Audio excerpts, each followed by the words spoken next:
another venture in Moab. We are going to ride fins and things. We're going riding with friends of ours, Les and his wife Shanna. They are going to be our local area experts to kind of get us going. In the beginning here, we went up the Little Lion's Back just to, as he put it, get us a little more comfortable or break us in, which it definitely broke us in. The first rise going up was very, very steep. And if we wouldn't have been with them, we probably would not have done this trail. But we're going to go ahead and just follow along and follow that flag in front of us. Just a little information on the original Lion's Back. That Lion's Back was closed in 2004 and it's no longer open to the public.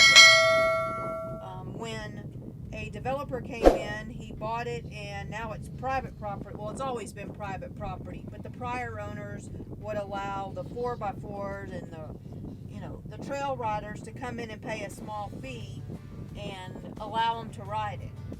Now everything is closed and it's owned by a private corporation.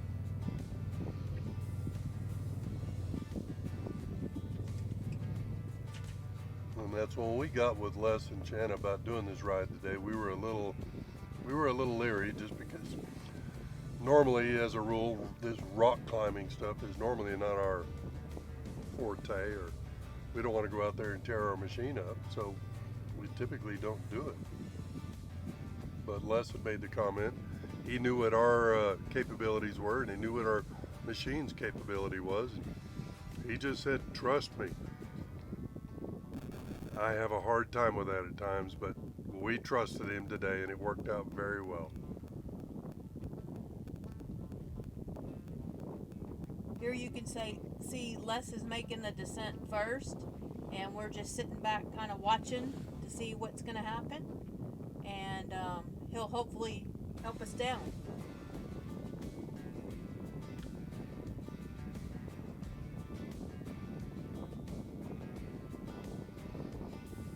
And you'll see as you watch the video going down this little incline, it is very, very steep.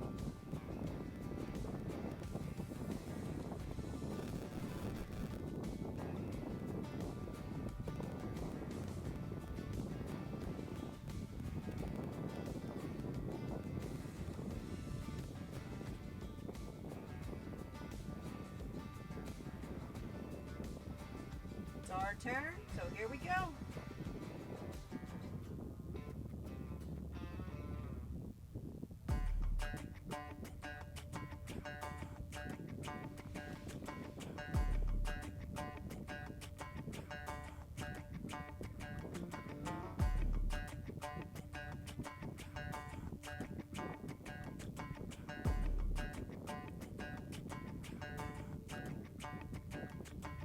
And it really helps, especially being total novices in this arena, I guess, to have somebody that really knows what they're doing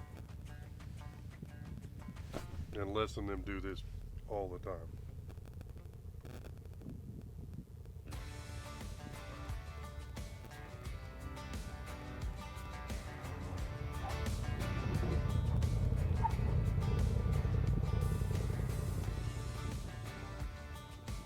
We made it. You can hear the tires go squeaking on the slick rock when we go down.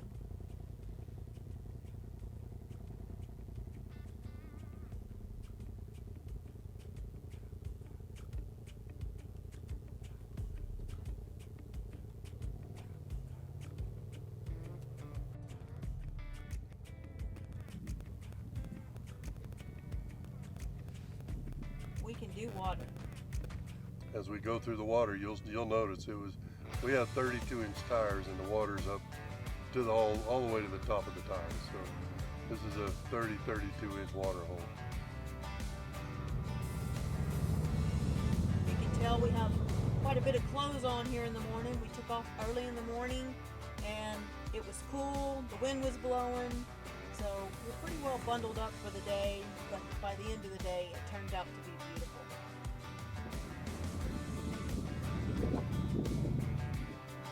Moab the week before Easter, and that is a typical. This right here is the original Lion's Back, and now we are heading down the road to go into the Sand Flats recreational area, and that's where Fins and Things is located.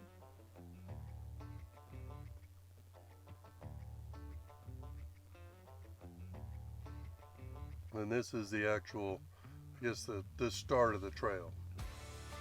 So you'll see there's a lot of slick rock. There are some technical climbs and descents coming in and out, and then some nice sand running where you hitting corners and stuff, and you get a little bit of speed and get to bank the corners, and that's fun. Fins and Things is about 9.5 miles. The difficulty rating for it is going to be a 5 on the Moab scale, and that's a 1 to 10 scale, but they're saying that it's rated as a 5. They recommend tall tires, at least 33 or taller, and lockers are recommended, and they're saying excellent driving skills required. Didn't have those, but we had a good teacher. Fins and Things is also a one-way trail. To keep everybody going in the same direction, there are signs and there are markers on the trail, actually painted on the rocks, and it keeps everybody going in a counterclockwise direction so you don't have any head-ons. You can see in the video where they have the little white marks on the rocks, and that just indicates that you are or are not, in whichever case, going the right direction.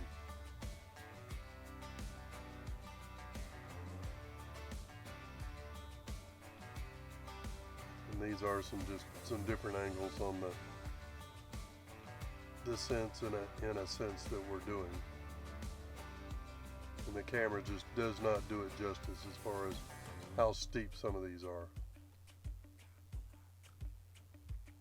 It's amazing with this slick rock, the sandstone, how good the traction is on these.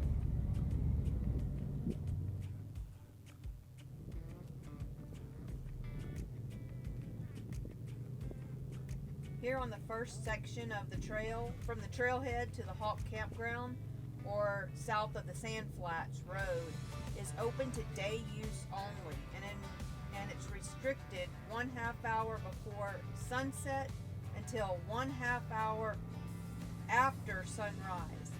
This is not recommended for ATVs or four-wheelers. I guess it's just because of the difficulty of the trail. I would say the difficulty and the steep inclines and descents would be very challenging on a four-wheeler or an ATV.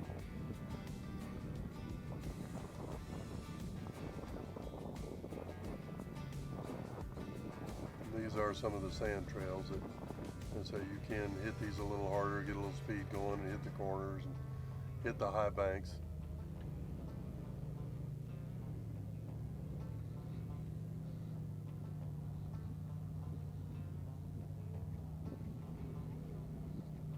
And you can see both of us have flags, and Les has a very tall flag so that when we were driving, even if I couldn't see him, I could see the top of his flag and see the line that he was taking. Because a lot of the trails in Moab, it's all about picking your lines.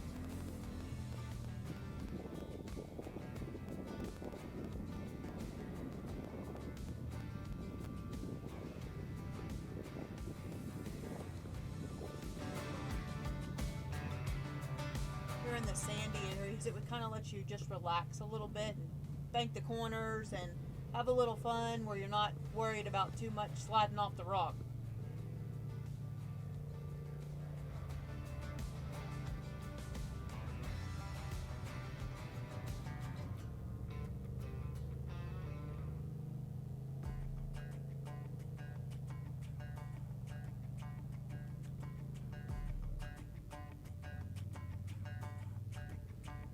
And in general, this whole area around Moab is just unbelievable as far as the scenery. The people are great. All the businesses downtown are very accommodating to anything that you need. It's just, this is our second year coming here, and we've been averaging about a month in the area each time, and it's a lot of fun to ride. And there's a lot to do here too, because we've been here, like I said, a lot, and we have never repeated a trail yet. Not yet. It's something different every day.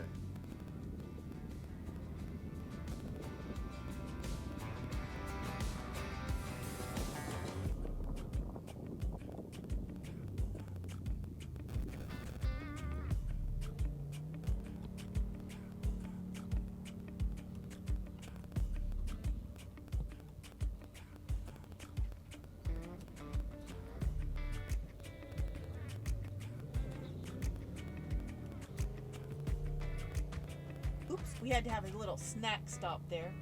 So we got some beverages and a snack, and off we go again.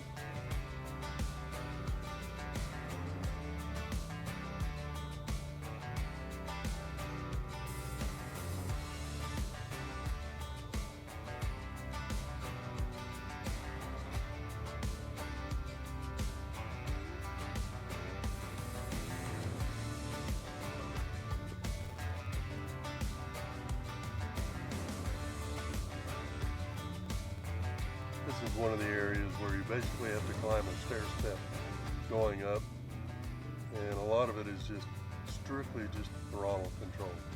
You don't want to just hammer down, you just ease into it, let your machine do all the work. It just crawls right up.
As you can see, the scenery on these rides is just incredible.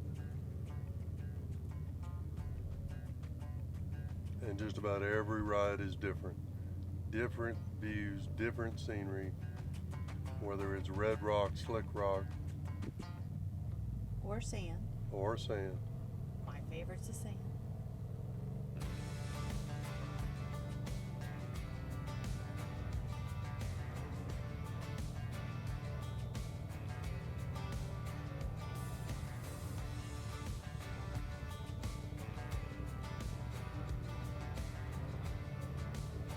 And as Esther mentioned previously, this is the week before Easter, which is the start of Jeep Week. There is literally thousands of Jeeps that come into Moab, and they are literally everywhere. So we kind of staggered some of our rides to where we would either start later in the day or start very early, just to not be stuck in the crowds. Because some of these rides, there'll be 30 or 40 Jeeps lined up waiting to do these different obstacles.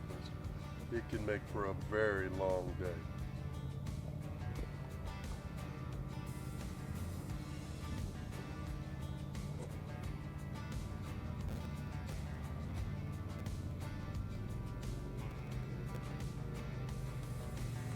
And as you see, please like and subscribe.